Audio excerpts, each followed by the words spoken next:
رسول اللہ صلی اللہ علیہ وآلہ وسلم سے عرض کیا گیا، کون سا آدمی سب سے بہتر ہے؟ آپ صلی اللہ علیہ وآلہ وسلم نے فرمایا، ہر صاف دل راست گو۔ صحابہ کرام نے عرض کیا، ہم راست گو کے متعلق تو جانتے ہیں، صاف دل سے کیا مراد ہے؟ آپ صلی اللہ علیہ وآلہ وسلم نے فرمایا، وہ صاف و پاک جس پر کوئی گناہ ہے، نہ کوئی ظلم اور نہ ہی کوئی کینہ و حسد۔ رسول اللہ صلی اللہ علیہ وآلہ وسلم نے فرمایا، مہاجر فقراء روزہ قیامت مالداروں سے 40 سال پہلے جنت میں داخل ہوں گے۔ حضرت مسعود شداد رضی اللہ تعالیٰ عنہ بیان کرتے ہیں، میں نے رسول اللہ صلی اللہ علیہ وآلہ وسلم کو فرماتے ہوئے سنا، اللہ کی قسم، آخرت کے مقابلے میں دنیا کی مثال بس ایسے ہی ہے جیسے تم میں سے کوئی اپنی انگلی سمندر میں ڈبوئے، پھر وہ دیکھے وہ انگلی پانی کی کتنی مقدار کے ساتھ لوٹتی ہے۔ حضرت جابر رضی اللہ تعالیٰ عنہ سے روایت ہے کہ رسول اللہ صلی اللہ علیہ وآلہ وسلم بکری کے ایک چھوٹے کانوں والے مردار بچے کے پاس سے گزرے تو آپ صلی اللہ علیہ وآلہ وسلم نے فرمایا، تم میں سے کون اسے ایک دھرم میں لینا پسند کرے گا؟ صحابہ رضی اللہ تعالیٰ عنہ نے عرض کیا، ہم تو اسے کسی معمولی چیز کے بدلے میں بھی لینا پسند نہیں کرتے۔ آپ صلی اللہ علیہ وآلہ وسلم نے فرمایا، اللہ کی قسم، اللہ کے نزدیک دنیا اس سے بھی زیادہ حقیر ہے جتنا یہ بکری کا بچہ تمہارے نزدیک حقیر ہے۔ رسول اللہ صلی اللہ علیہ وآلہ وسلم نے فرمایا،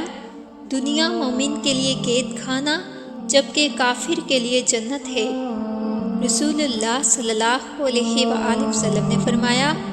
اللہ کسی مومن کی کوئی نیکی ضائع نہیں کرتا، اس کو اس نیکی کے بدلے میں دنیا میں عطا کیا جاتا ہے اور اس کے بدلے میں اسے آخرت میں جزا دی جائے گی، اور کافر کو اس کی دنیا میں اللہ کے لیے کی گئی نیکیوں کے بدلے میں کھلایا جاتا ہے،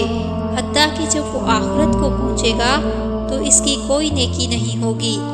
جس کی اسے جزا دی جائے گی۔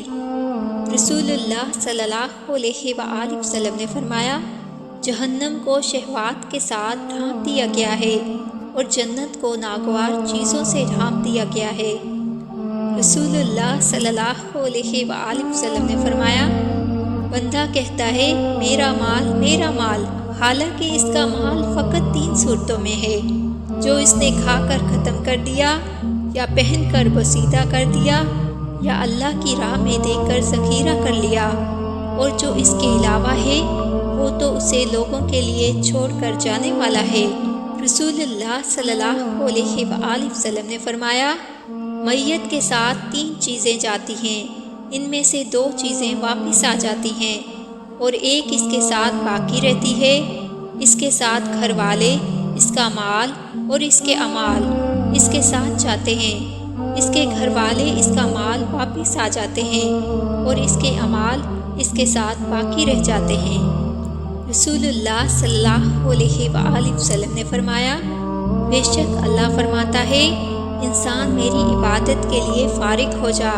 میں تیرے دل کو مالداری کنات سے بھر دوں گا، اور اگر تو ایسے نہیں کرے گا